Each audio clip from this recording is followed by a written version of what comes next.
তুফানে জার্নি তো আসলে বলতে চাই না আমি, কারণ আমি চেষ্টা করেছি যে এমন চমক নিয়ে আসার জন্য যেটা আসলে মানুষ হলে গিয়েই দেখবে। এজন্য তো প্রচুর আন্দোলন চলতেছে। আমি চাচ্ছিলাম না ট্রেলার রিলিজ করার জন্য। তো আমি চাচ্ছি যে মানুষ হলে গিয়েই সব কিছু দেখুক। কিন্তু মানুষের আন্দোলনে আমি জানি না কি হবে। আমাকে ফোনে হুমকি দেওয়া হচ্ছে, ফেসবুকে হুমকি দেওয়া হচ্ছে। সাকিব খানের ফ্যানরা আমাকে মানে পারলে বলতেছে সব ঠিক আছে, আপনি অনেক ভালো ডিরেক্টর, কিন্তু ট্রেলার রিলিজ দিতে হবে। মানে আমি স্টোরি দিয়ে আমি নাস্তা করতেছি, টেইলার কোথায়। আমি আজকে সকালবেলা চিন্তা করলাম যে আমি ইন্ডিয়া থেকে আসলাম, সেখানে লিখবে হয়তো যে সেফ জার্নি, কোনো কথা নাই, টেইলারটা কোথায় ভাই। তো আমি শাকিল ভাইকে বললাম, ভাই পুরো সিনেমাটা ইউটিউবে ছেড়ে দেই, এত এক্সাইটেড কেন মানুষ। যাই হোক, এখন টেইলার দিব কি দিব না জানি না, আন্দোলনটা যদি একটু গভীর হয় তাহলে হয়তো দিব। আমি যখন শাকিল ভাইয়ের কাছে গল্পটা শেয়ার করলাম, শাকিল ভাই তো বললো এটা এত বড় গল্প। আমি বলছি, ভাই আমার স্বপ্ন এটাই, আমি করতে চাই।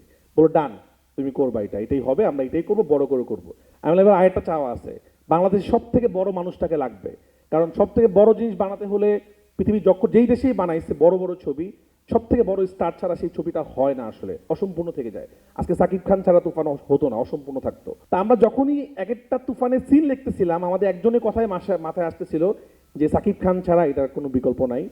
তো তারপর আমি ভাইয়াকে প্রস্তাব দিলাম এবং গল্পটা বললাম। ভাই আমাকে বললো যে এত বড় স্বপ্ন দেখছিস, পারবি তো রাফি? আমি বলছি ভাই ইনশাল্লাহ, ভরসা রাখেন, আমি পারবো। এবং আমি ভাইয়াকে বলতে চাই, শুটিংয়ের শেষ দিন ভাইয়াকে আমি বলছিলাম যে ভাই আমি যা যা কমিটমেন্ট করছিলাম সব রাখছি তো। গল্প আপনাকে প্রথম দিন যেই গল্পটা শুনাইছিলাম, আপনি স্ক্রিনে সেই গল্পটা পাইছেন তো? উনি বলছে পাইছি, এই প্রথম পাইছি।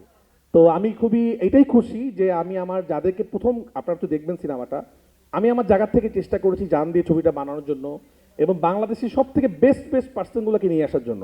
তো যাই হোক, এত কষ্ট দিছি মিমিকে, সাকিব ভাইকে, নাবিলাকে, বাবু ভাইকে, সবাইকে। সবাই আমার কষ্ট সহ্য করেছেন এবং সবাইকে আমি ধন্যবাদ দিতে চাই। আপনারা সবাই না থাকলে তুফান হতো না। তো প্লিজ, তুফানটা আসলে ফুল টিম মিলে হয়েছে, আপনারা সবাই তুফান দেখবেন। আপনারা তুফান দেখে একটু বলতে পারবেন যে আমরা প্রাউড ফিল করতে পারি বাংলাদেশ এরকম একটা সিনেমা বানাতে পারে। এই সিনেমাটা দেখতে হলে আপনার সাধারণত কি হয়, সিনেমা শেষে ডিরেক্টরের নাম আসলে আমরা সিনেমা থেকে উঠে যাই, ভাবি সিনেমা শেষ, এন্ড ক্রেডিটটা অবশ্য দেখি না। এই সিনেমাতে এটা দর্শকদের জন্য কথাটা, এই সিনেমাতে এন্ড ক্রেডিটের পরেও সারপ্রাইজ আছে। কি সারপ্রাইজ সেটা আপনাদের হলে দেখতে হবে। তো কেউ কষ্ট করে সিনেমা দেখতে গিয়ে রায়হান রাফি দেখে, সারিয়া শাকিল দেখে, রেদনরানি দেখে আপনারা উঠে যেন না, তাহলে কিন্তু অনেক কিছু মিস করবেন। তখন আবার সিনেমা দেখতে যেতে হবে। তো এই গোমরটা ফাঁস করতে চাই নাই, তো যাক ফাঁস করে দিলাম আজকে। যে এন্ড ক্রেডিটের পরেও আমাদের আরেকটা সিন আছে, সেটা হতে পারে অন্য কোনো ছবির সিন, হতে পারে যে কোনো সিন। তো এটা অনেক বড় চমক আছে। তা আমি দর্শকদেরকে অনুরোধ করব, একদম যখন সব শেষ, তখন হল মালিকরা বলবে যে প্লিজ আপনারা বের হন, নেক্সট শো শুরু হবে, তখন বের হবেন হল থেকে।